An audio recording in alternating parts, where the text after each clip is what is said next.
je lui ai dit clairement, le MRC, dans les conditions actuelles, ne peut pas candidater à la prochaine élection. Salut les amis, j'espère que vous allez bien et bienvenue une fois de plus sur une nouvelle vidéo. Aujourd'hui, nous allons parler d'un fait d'actualité en ce qui concerne les prochaines élections qui auront lieu en octobre 2025. Moi particulièrement, j'ai écouté une émission qui était vraiment très enrichissante pour moi, raison pour laquelle j'ai décidé de partager avec vous un extrait. Mais qu'à cela ne tienne, je vais d'abord donner mon petit commentaire par rapport à l'émission en question et par rapport à ce petit extrait que derrière chacun d'entre vous est libre de donner son avis dans l'espace commentaire. Avant d'y en venir les gars, si vous êtes nouveau sur la chaîne, je vous invite à vous abonner, à partager, à commenter, à liker et surtout activer la cloche de notification pour ne rater aucune de nos prochaines vidéos. Nous allons directement vraiment entrer dans le vif du sujet. Lorsque j'ai écouté cette émission, je me suis dit tiens, aujourd'hui nous sommes à l'ère numérique et chacun d'entre nous est libre de donner son opinion par rapport à X ou Y situation. Lorsque j'écoute cette émission auquel il y a un membre du RDPC qui dit ceci, Maurice Kamto ne va pas pouvoir déposer sa candidature.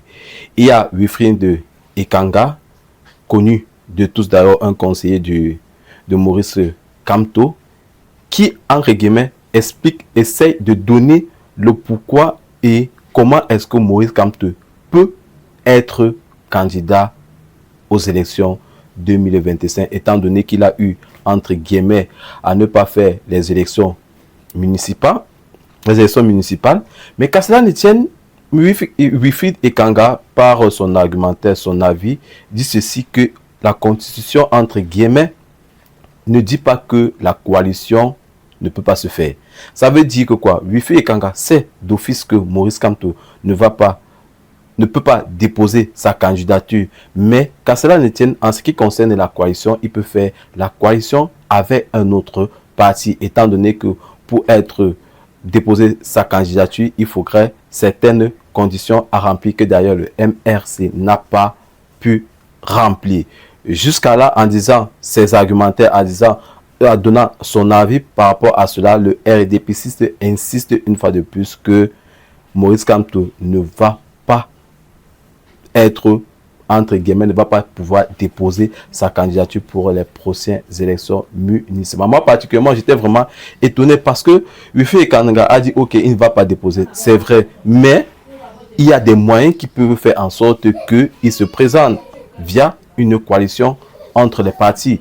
Et ça a attiré mon attention, auquel le professeur Bayebek, entre guillemets, a intervenu par rapport au tout de la coalition. S'il faudrait que la coalition se fasse, la coalition doit se faire à l'heure actuelle. Elle doit commencer parce que c'est sur l'une des émissions, soit je me rappelle, si c'était peut-être à Canal 2 International ou alors sur la chaîne de Valérie Dongo par rapport à la coalition doit se faire à l'heure actuelle et doit suivre un processus. Chose que, entre guillemets, les opposants par le passé n'ont pas pu faire.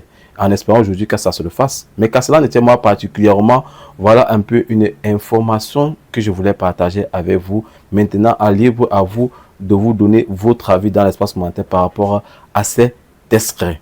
Ce jour est consacré au Cameroun, où les électeurs se rendront aux urnes en octobre 2025 pour élire le président de la République. Une nouvelle invitée m'a rejoint, Karine Orio. Vous êtes journaliste, analyste politique. Merci. Merci beaucoup à vous, Richard. De nous avoir rejoints pour parler du Cameroun, des enjeux de la présidentielle d'octobre 2025. Paul Emery, vous vouliez répondre? Oui, d'un mot, parce que effectivement, je n'ai pas pu réagir sur cette question de corruption. Il a donné des exemples précis. Justement, permettez-moi de répondre. Vous savez, quand vous vous inscrivez dans le domaine des croyances, la suite, c'est une liturgie. Après la liturgie, c'est les dogmes qui apparaissent.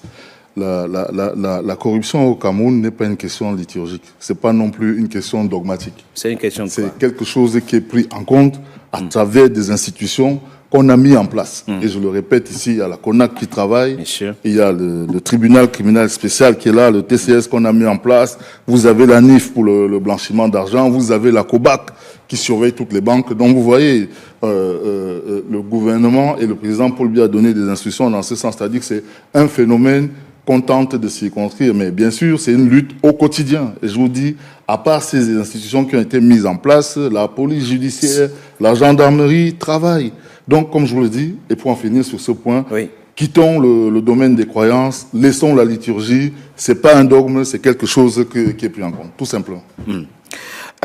Mais si vous dites qu'on tente de circonscrire le phénomène de la corruption, ça veut dire que c'est très vaste. Mais attendez, la corruption, ce n'est pas...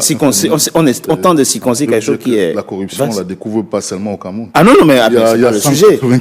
195 pays reconnus par l'ONU. Ce phénomène est combattu dans tous ces 195. On est totalement d'accord. Et qu'est-ce qu'on observe, c'est que de temps en temps, il diminue et puis il reprend de plus belle. Donc, ce n'est pas une question spécifiquement camerounaise, tout simplement. Et très rapidement, Karine Orio, pour finir avec cette question de corruption et d'enrichissement illicite, c'est vrai que je me souviens dans les années 2000, le chancelier allemand Gerhard Schröder avait lancé une vaste opération de lutte contre la corruption. Et on parle de l'Allemagne, hein, ça donne raison effectivement à Paul Emery qui pense que... Mais personne ne l'a jamais d'ailleurs... C'est un phénomène mondialisé. Donc Gerhard Schröder qui lance une vaste opération et qui dit à ses compatriotes, vous tous qui avez volé l'argent du pays et qui l'avez planqué en Suisse, je vous donne un délai, je ne sais plus si c'est 1 mois, 2 mois. Au-delà de ce délai, si quelqu'un se dénonce, il donne 5% de ce qu'il a volé, ou 10% je crois, à l'époque, de ce qu'il a volé. Et après, on fiscalise le reste. Il va commencer par payer d'impôts, etc. Je ne vous demanderai pas comment vous l'avez gagné, mais ramenez l'argent au pays. Et ça a ramené des milliards d'euros à l'Allemagne.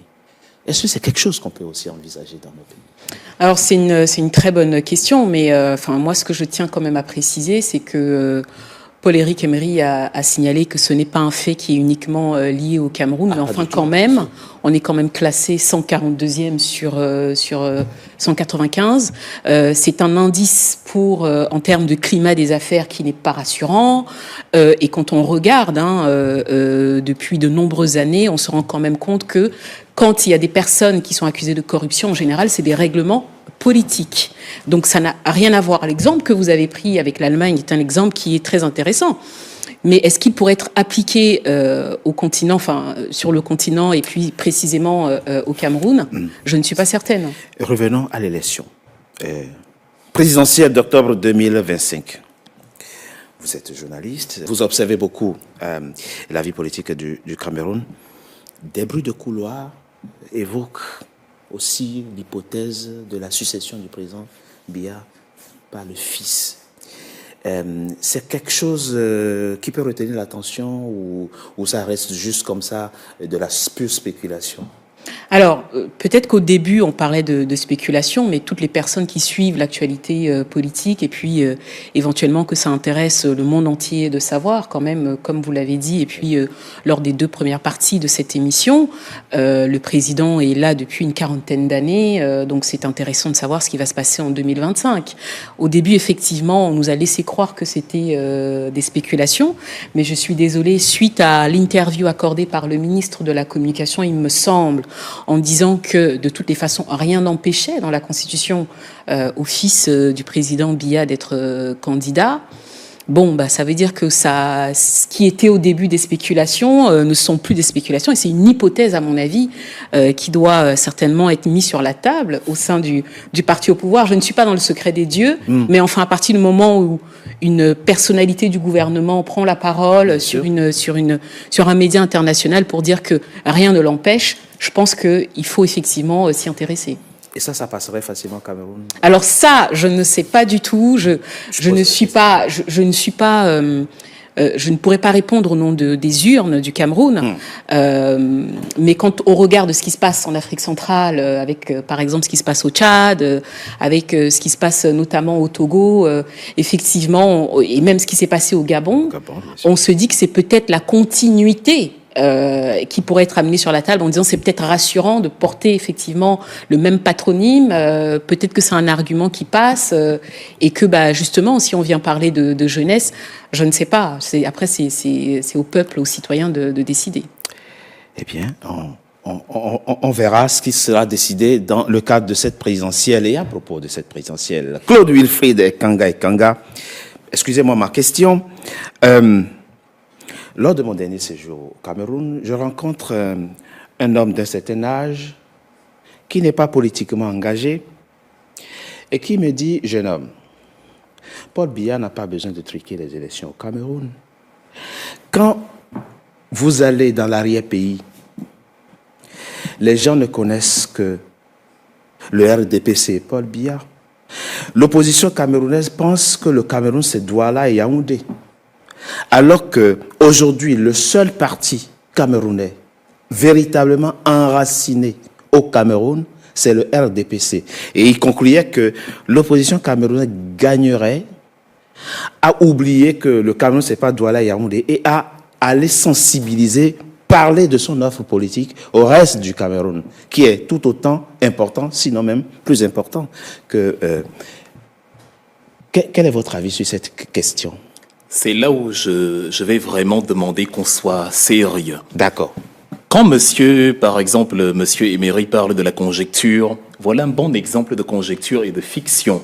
À force de se répéter un mensonge, ils sont convaincus de leur propre mensonge. À force de répéter cela aux Camerounais, les Camerounais aussi sont convaincus d'un truc qui n'est pas un fait. Je ne fais qu'étaler des faits. Bien sûr. En 2019, oui, sur la route des Bolova, qui n'est ni Douala ni Yaoundé, qui n'est même pas dans le centre, dans le littoral, oui, qui est au sud du pays, le MRC veut mener sa campagne pour les législatives. On utilise les moyens de l'impôt camerounais, les moyens de l'État, pour mettre la gendarmerie nationale à contribution et barrer la route en disant au MRC, en sous-entendant déjà que quand on est MRC, on est issu d'une même région ethnique, à savoir l'ethnie de Maurice Kamto qui est son président, et on dit allez faire ça là-bas chez vous. On dit à des Camerounais allez faire ça chez vous, avec les moyens de la gendarmerie nationale. On prend de l'eau, ou je ne sais pas si c'était de l'eau, mais un liquide blanchâtre, je ne sais pas trop ce que c'est, ça peut être pire, qu'on verse justement à ceux qui sont là en disant allez chez vous. Et il y a ceux qui par hasard ont la mauvaise idée d'être du MRC sans être de la région, dont on sous-entend que tous les MRC sont originaires, on leur dit bande de traîtres. Ce sont des faits, c'est documenté. Aujourd'hui, on est à l'ère de l'informatique, donc on le voit même en vidéo dans les réseaux sociaux, à moins qu'on soit assez compétent pour faire de superbes films d'une crédibilité pareille. Ce sont des faits. Un autre fait, le président de l'Assemblée nationale, troisième personnalité du pays, oui, M. Kavaye Ege Djibril, brûle les effigies du MRC dans le Septentrion. C'est un autre fait. C'est-à-dire, ça ne se discute pas, ça ne se débat pas. À Sangmelima, aussi dans la région du Sud, on a des structures qui sont vandalisées, où on dit que voilà, ça appartient aux gens de telle région qui sont des affiliés de Maurice Kamto, qui sont là parce que. Et dans la foulée, vous avez le ministre de l'Enseignement supérieur, M. Jacques Famendongo, qui dit que c'est un peu normal que cela arrive parce que le Sud, c'est le socle granitique de Paul Biya. Je traduis en français.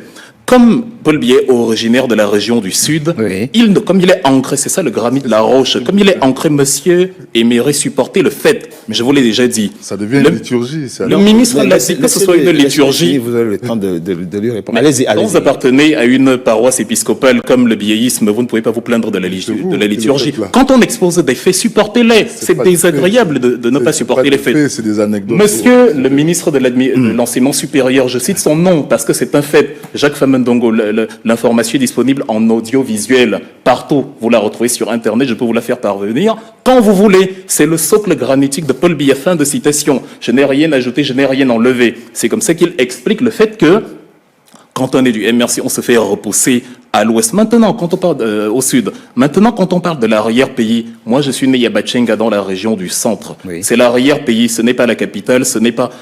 voilà, c'est là où j'ai grandi. Et donc, là-bas, je ne peux pas vous traduire en français les chansons qu'on nous apprenait à chanter contre les opposants. C'est du type « Allez vous faire un ». Point de suspension. C'est ce qui se dit aux opposants. Oui, depuis notre enfance, c'est comme ça que ça fonctionnait.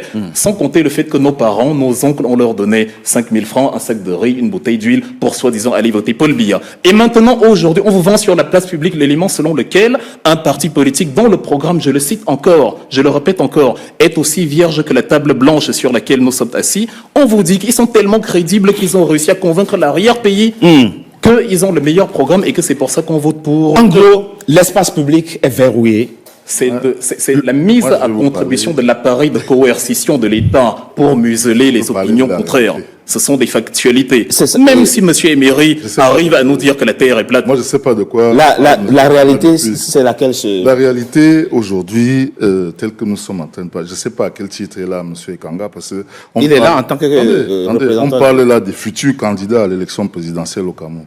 Aujourd'hui, le MRC, en tant que formation politique, ne peut pas être candidat à l'élection présidentielle au Cameroun. Il sait très bien pourquoi, parce qu'ils n'ont pas d'élus dans aucune assemblée au Cameroun. Ils ont boycotté les dernières législatives de 2020. Donc, ce que moi je peux vous dire aujourd'hui et qui sera réel, c'est que le MRC, en tant que parti, ne pourra pas présenter un candidat à l'élection présidentielle. Mais vous vous en réjouissez pas, Non, je ne m'en réjouis pas. Donc, c'est pour ça que je me pose la question à quel titre il est ici. Donc, il vient raconter des anecdotes à gauche. À ce qu'il dit, vous pensez que c'est des anecdotes? Bien sûr, c'est des anecdotes. C'est pas quelqu'un qui peut être, c'est pas un parti qui peut être candidat. Non, mais le MRC, les règles qui sont mises en place n'existe pas il y a 2 ans. Le MRC, ça fait longtemps que le MRC existe. Je répète. Ici, il y a un certain nombre de conditions à remplir pour être candidat à la future élection présidentielle. La formation politique MRC ne remplit pas ces conditions. Mais vous comprenez pourquoi elle a boycotté le dernier législatif? Non, mais ça leur appartient. Vous savez, dans le champ politique, les gens font un peu ce qu'ils veulent. Et juste un petit mot pour Karine, ne versons pas trop dans l'excès de journalisme aussi, parce que vous savez... Pourquoi? Vous avez parlé là tout à l'heure de la candidature de Franck Biya, des bruits de... Le débat, oui, si moi je pose... C'est moi qui ai posé la question. Les faits sont têtus. Franck Biya, qui est d'ailleurs un camarade de classe, on était... comment ça s'appelle à la retraite ensemble. Oui. Franck Biya, il ne vous a pas échappé qu'il n'y a pas plus de 6 mois a pris sa carte au RDPC. Il est militant à la sous-section, à la cellule du RDPC à Nice. Oui, et? Donc ça voudrait dire quoi? Qu'est-ce que je vous ai dit tout à l'heure? C'est-à-dire qu'au niveau du RDPC, nous avons un candidat qui est naturel. Jusqu'à ce qu'il y ait un congrès, que ce soit ordinaire ou extraordinaire.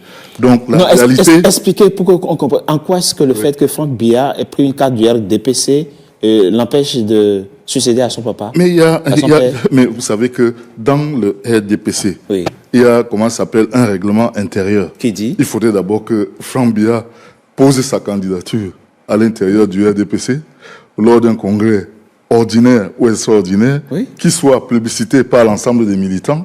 Bon, bien sûr, ça reste une possibilité. Bien sûr. C'est comme le biéisme, vous ne pouvez pas vous plaindre de la liturgie. Quand on expose des faits, supportez-les. C'est désagréable de ne pas supporter les faits. C'est des anecdotes. Monsieur le ministre de l'enseignement supérieur, je cite son nom parce que c'est un fait. Jacques Famendongo, l'information est disponible en audiovisuel partout. Vous la retrouvez sur Internet, je peux vous la faire parvenir quand vous voulez. C'est le socle granitique de Paul Biya. Fin de citation. Je n'ai rien ajouté, je n'ai rien enlevé. C'est comme ça qu'il explique le fait que quand on est du MRC, on se fait repousser à l'ouest. Maintenant, quand on parle au sud, maintenant, quand on parle de l'arrière-pays, moi, je suis né à Bachenga, dans la région du centre. C'est l'arrière-pays, ce n'est pas la capitale, ce n'est pas... voilà, c'est là où j'ai grandi. Et donc, là-bas, je ne peux pas vous traduire en français les chansons qu'on nous apprend bien à chanter contre les opposants. C'est du type « Allez vous faire un ». Point de suspension. C'est ce qui se dit aux opposants. Depuis notre enfance, c'est comme ça que ça fonctionnait. Sans compter le fait que nos parents, nos oncles, on leur donnait 5 000 francs, un sac de riz, une bouteille d'huile pour soi-disant aller voter Paul Biya. Et maintenant, aujourd'hui, on vous vend sur la place publique l'élément selon lequel un parti politique dont le programme, je le cite encore, je le répète encore, est aussi vierge que la table blanche sur laquelle nous sommes assis. On vous dit qu'ils sont tellement crédibles qu'ils ont réussi à convaincre l'arrière-pays qu'ils ont le meilleur programme et que c'est pour ça qu'on vote pour. En gros, l'espace public est verrouillé. C'est la mise à contribution de l'appareil de coercition de l'État pour museler les opinions contraires. Ce sont des factualités. Même si M. Emery arrive à nous dire que la Terre est plate. Moi, je ne sais pas de quoi... La réalité, c'est laquelle La réalité, aujourd'hui, telle que nous sommes en train de parler, je ne sais pas à quel titre est là M. Ekanga, parce que... Il est là en tant que représentant. On parle là des futurs candidats à l'élection présidentielle au Cameroun. Aujourd'hui, le MRC, en tant que formation politique, ne peut pas être candidat à l'élection présidentielle au Cameroun. Il sait très bien pourquoi, parce qu'ils n'ont pas d'élus dans aucune assemblée au Cameroun. Ils ont boycotté les dernières législatives de 2020. Donc, ce que moi je peux vous dire aujourd'hui et qui sera réel, c'est que le MRC, en tant que parti, ne pourra pas présenter un candidat à l'élection présidentielle. Mais vous ne vous en réjouissez pas, Non, je ne m'en réjouis pas. Donc, c'est pour ça que je me pose la question à quel site il est ici. Donc, il vient raconter des anecdotes à gauche. À ce qu'il dit, vous pensez que c'est des anecdotes? Bien sûr, c'est des anecdotes. C'est pas quelqu'un qui peut être, c'est pas un parti qui peut être candidat. Non, mais le MRC, les règles qui sont mises en place n'existe pas il y a 2 ans. Le MRC, ça fait longtemps que le MRC existe. Je répète. Ici, il y a un certain nombre de conditions à remplir pour être candidat à la future élection présidentielle. La formation politique MRC ne remplit pas ces conditions. Mais vous comprenez pourquoi elle a boycotté le dernier législatif? Non, mais ça leur appartient. Vous savez, dans le champ politique, les gens font un peu ce qu'ils veulent. Et juste un petit mot pour Karine, ne versons pas trop dans l'excès de journalisme aussi, parce que vous savez... Pourquoi? Vous avez parlé là tout à l'heure de la candidature de Franck Biya, des bruits de... Le débat, oui, si moi je pose... C'est moi qui ai posé la question. Les faits sont têtus. Franck Biya, qui est d'ailleurs un camarade de classe, on était... comment ça s'appelle à la tête ensemble. Oui. Franck Biya, il ne vous a pas échappé qu'il n'y a pas plus de 6 mois a pris sa carte au RDPC. Il est militant à la sous-section, à la cellule du RDPC à Nice. Oui, et? Donc ça voudrait dire quoi? Qu'est-ce que je vous ai dit tout à l'heure? C'est-à-dire qu'au niveau du RDPC, nous avons un candidat qui est naturel. Jusqu'à ce qu'il y ait un congrès, que ce soit ordinaire ou extraordinaire. Donc, la réalité... Expliquez pourquoi on comprend. En quoi est-ce que le fait que Franck Biya ait pris une carte du RDPC l'empêche de succéder à son papa? Mais vous savez que dans le RDPC, il y a, comment ça s'appelle, un règlement intérieur. Qui dit? Il faudrait d'abord que Franck Biya pose sa candidature à l'intérieur du RDPC lors d'un congrès ordinaire ou extraordinaire, qui soit plébiscité par l'ensemble des militants. Bon, bien sûr, ça reste une possibilité. Bien sûr, ça reste une possibilité, sauf qu'aujourd'hui, les éléments que nous avons en main ne permettent pas être utilisés pour favoriser un parti politique. Et quand Monsieur Emery, ne recommencez pas. Et quand on va lui dire, dans quelques années, que l'appareil répressif de l'État est utilisé pour museler l'opposition, il va dire que ce sont des conjectures.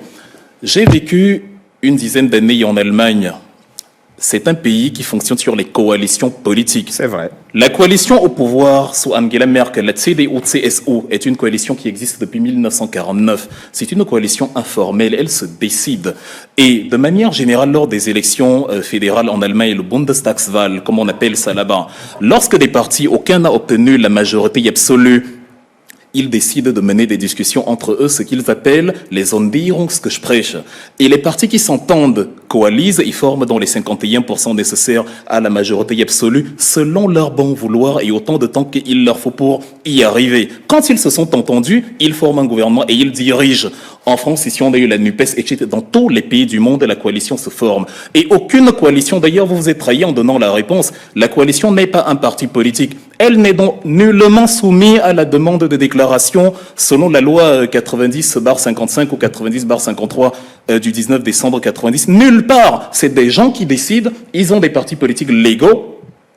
Et sur la base de la légalité de leur parti politique, ils décident que, bon, nous, on va faire à mi-ami. Ça peut être ponctuel pour un objectif précis. Et après, la coalition se redissout. Nulle part dans la loi camerounaise, il n'est stipulé que ça demande une quelconque légalisation. D'ailleurs, quelqu'un comme Atanga Njimini, dans un pays sérieux, il doit être arrêté parce qu'il favorise un parti politique en utilisant les moyens de l'État. Le Cameroun n'est pas un village des ministres RDPC qui se lèvent un matin et qui, selon leurs humeurs, utilisent l'autorité qu'ils ont sur la police, les préfets, pour empêcher l'opposition de s'exprimer. La coalition, en 2004, avec M. Adamon Damjoya, le CNRR, a été formée, ça n'a dérangé personne. La coalition en 2000... La coalition en 2000, ça ne veut rien dire. Ça veut rien dire. La loi, monsieur Emery, la loi n'est pas vos sautes d'humeur. La loi, c'est la loi. La loi ne dit nulle part que la coalition se forme avec des partis qui ont des élus et d'autres qui n'en ont pas. C'est vos fantasmes. On parle de la loi camerounaise. Et en 2018, le G20 de l'opposition forme une coalition, soi-disant de l'opposition, pour soutenir Paul Biya. Ça ne dérange personne. De la même manière, en 92, l'Union pour le changement, les coalitions se sont toujours formées. Et maintenant, vous avez un parti qui représente un réel danger. Vous créez vos fantasmes. Parce que aussi, c'est la vitalité démocratique qui se joue. Vous créez vos fantasmes. Quand l'espace politique et public est ouvert, pour favoriser la compétition électorale. Sauf que là, les moyens de l'État sont utilisés pour les caprices d'un ministre. Ça n'obéit pas à la Constitution. Allez-y, répondez à quelques secondes. M. Ekanga est dans une fiction permanente. Et il déploie une imagerie qui peut amuser beaucoup d'enfants. Je lui ai dit clairement, le MSC, dans les conditions actuelles, ne peut pas candidater à la prochaine élection. Pourquoi vous insistez là-dessus? Il le sait, ils n'ont pas d'élu. Mais vous il le sait très bien. Je peux vous fournir d'autres éléments. Et ça, c'est un fait. Dans le calendrier électoral. Sur lequel on ne reviendra pas. Donc, il n'y aura pas. Moi, je vous l'annonce aujourd'hui. Mais vous ne siégez pas. Non, mais moi, je vous l'annonce aujourd'hui. Il n'y aura pas. Vous n'êtes pas juge constitutionnel. Je suis là pour parler de la réalité. Moi, je peux d'ores et déjà vous dire aujourd'hui qu'il n'y aura pas de candidat MRC à la prochaine présidentielle. Monsieur Richard Togbe, élément numéro 2. Les conditions matérielles ne le permettent pas. Mais on ne peut pas s'en réjouir. Non, mais je ne m'en réjouis pas. Mais je suis là pour constater les faits. Et il faut bien que l'ensemble de vos téléspectateurs comprennent de quoi on parle. Et ne pas rester dans des fictions telles que les déploie M. Ekanga ici depuis 1 heure. Je ne sais même pas à quel titre il est là. Ils n'ont pas d'élus, ils n'ont pas de représentation. C'est un parti qui est dans une maison, tout simplement. Nous, on donne la parole à tout le monde ici. Mais, je vais vous le dire, au Cameroun, il y a à peu près 300 partis équivalents aux siens. Oui. Donc voilà. Karine, très rapidement, je vous laisse le mot de la fin. Ah, déjà, malheureusement, oui, mais malheureusement. J'aurais bien aimé exposer ici. Parce que le calendrier électoral stipule que les élections de proximité, dont les législatives et les municipales, se tiennent avant les présidentielles. Donc normalement, si vous apprenez une fois dans votre vie à respecter la Constitution et le calendrier électoral, la problématique des élus est réglée, même en dehors de la coalition. Mais vous venez de démontrer que vous avez pour projet de démanteler la coalition de manière illégale puisque la Constitution ne vous le permet pas. Vous avez pour projet de modifier le calendrier électoral alors que la Constitution ne vous le permet pas. C'est une prérogative. À moins de marcher sur la légalité constitutionnelle. Une prérogative constitutionnelle du président. Non, de toute façon, pas du tout. En cas de crise grave, ce n'est pas le cas. Les élections doivent se tenir selon le calendrier. Qu'est-ce que vous faites quoi qu'il n'y a pas de crise grave? Mais vous-même le dites que le Cameroun se porte bien. Du postulat que le Cameroun est un état de droit et que les juges constitutionnels, moi je parle du postulat que le Cameroun est un état de droit. Absolument. Et les juges constitutionnels en toute liberté et en toute souveraineté statueront qui est candidat et qui ne peut pas. La Constitution le dit. Elle le dit déjà. C'est un fait. C'est pas un fantasme. Orio, ils sont irréconciliables. Absolument. Ça se... Alors, je tiens à préciser que nous ne sommes pas